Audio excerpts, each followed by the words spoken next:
працуючи в школі, ще 9 мая у наших Пружанах ми робили з дітьми живий коридор.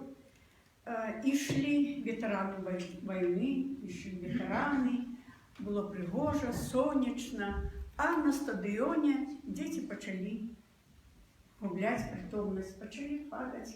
Скакали у Швеції стрелки приборів, Європу тривожно гняла, зашкальвала усё чоловіче горе, і зона мовчання була.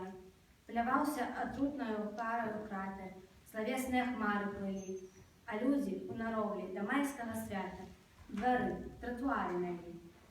Каб мы гэта не забыліся, што мірны атам можа быць небяспечны, што Беларусь яна стала першай ахвярай мірнага атама, самай вялікай ахвярай.